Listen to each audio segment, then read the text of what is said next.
So you first read the screenplay. I'm sure you love it. It's for sinners. But now you got to make the movie.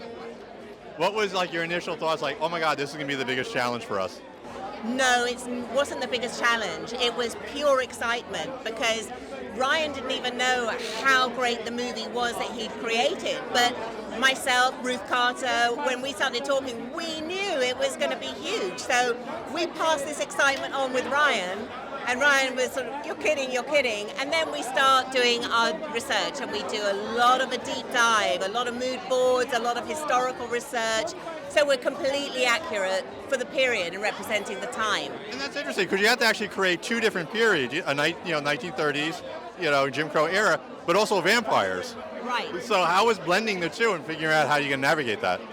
I mean, the vampires all occupied the 1930s, so it was that basic character makeup from that period for sharecroppers, workers, but then creating the style of the vampires was really what was so beautiful, which was the way they feasted, the way they ate. I wanted them to be like beasts of the Serengeti. I just didn't want that little bite. I wanted to be devoured. I wanted them to be able to bite anywhere on the body, not just the neck, the whole thing. And then we got the lenses. So that was a huge step.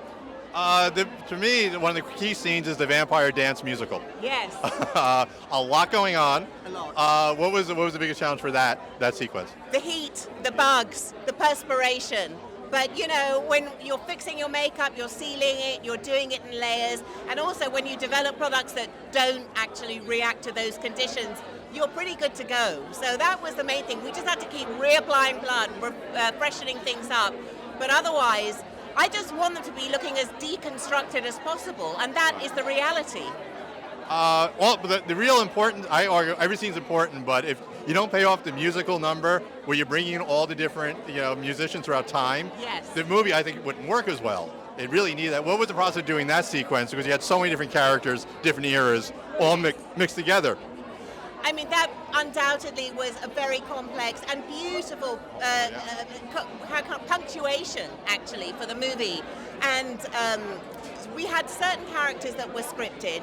We had Water Sleeves as scripted, but Monkey King was not scripted. So I came up with this idea and asked Ryan, please let's do Monkey King.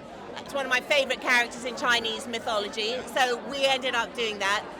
Ken Diaz worked doing some tribal makeups for the background, but pretty much, Ruth Carter dominated it and we led from that. But it was such a collaborative effort, everybody pulling together to make it look amazing.